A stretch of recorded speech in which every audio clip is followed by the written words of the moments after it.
Salutare tuturor, numele meu este Vladus și astăzi am venit cu al doilea episod de prezentare a serverului Hypixel. Și astăzi o să vă arăt următorul minigame care se numește Skywars. Haide, intră. Sunt cam lăguit.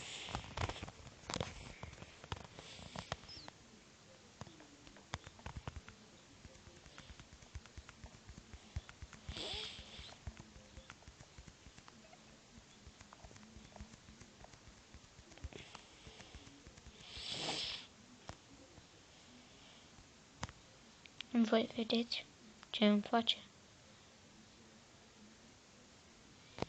What the fuck?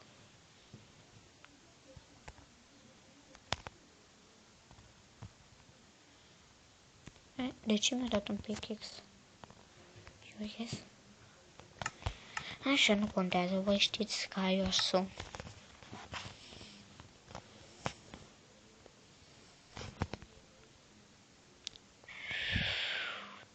Ce prost.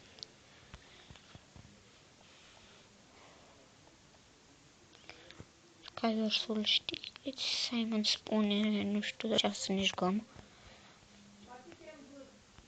Mi se pare că am făcut o mi se pare că m-am jucat o tură. Și am pierdut cu un punct mai puțin decât câștigătorul. Parcă sau m-am jucat off camera. Și totuși off camera am câștigat.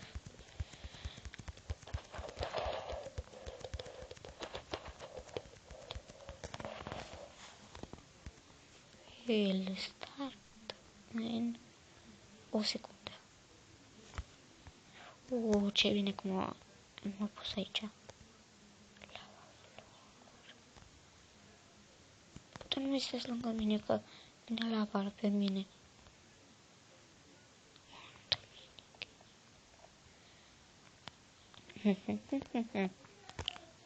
Aici trebuie să stăm așa. Că dacă apăsăm pe start să nu punem blocul pe sărit și să nu apăsăm din greșeală undeva și să punem blocul. Ce lag am? Păi cum vrea dacă eu am lag? Doamne, voi vedeți. Keep moving. Dar ce trebuie să faci aici?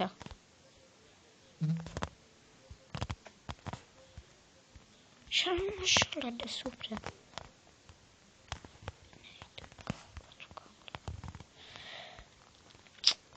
Doamne, ce prost e! Voi vedeți ce lag am. Diamond leggings.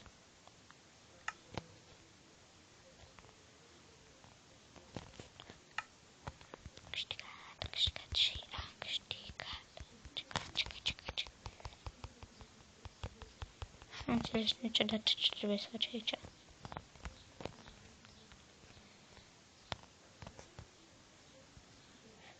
Slime throw fire. Yes, cred. Nu.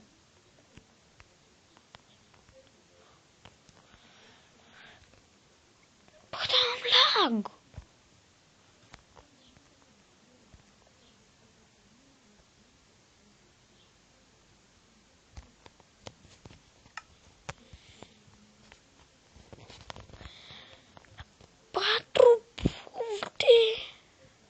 Oi, nu contează.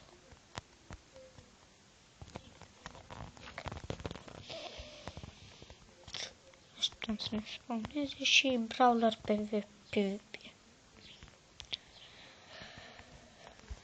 O să jucăm Hide and Seek în 2.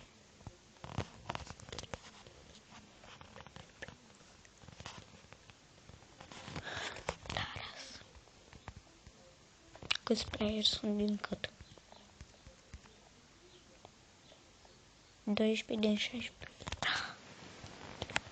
Așteptăm să intre.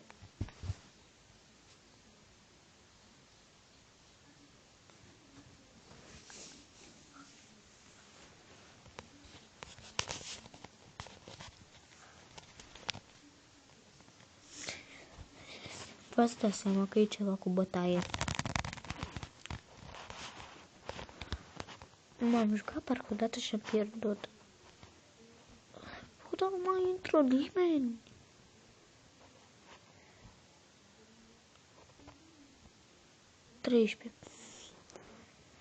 Până se fac 16, ies 13.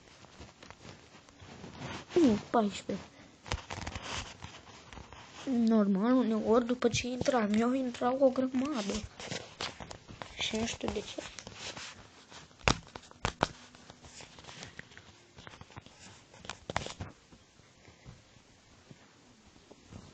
Aseară n-am intrat la ora 6.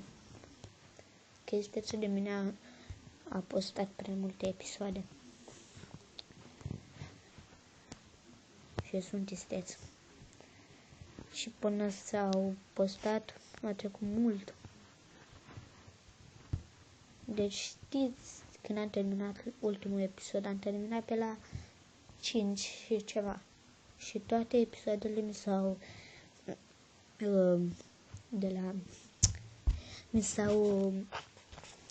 postat la ora 10 noaptea. Eu stai că ăștia cu noi. Da, m-am jucat. Mi-am luat un gură tare aici.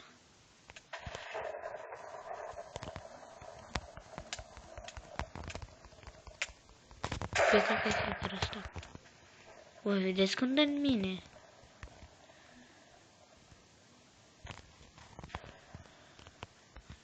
Așa nu contează, ați văzut? Uitați, aceasta este mapa. Prezentarea asta cred că a fost mai scurt decât cea de data trecută, când am să ne jucăm mult.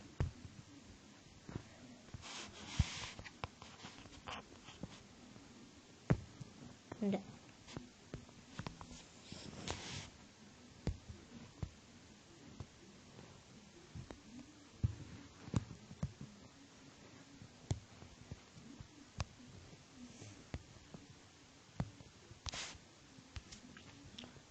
Cam atâta cu acest episod, sper că v-a plăcut, nu uitați să lăsați like, subscribe și noi desigur ne vedem data viitoare. La revedere!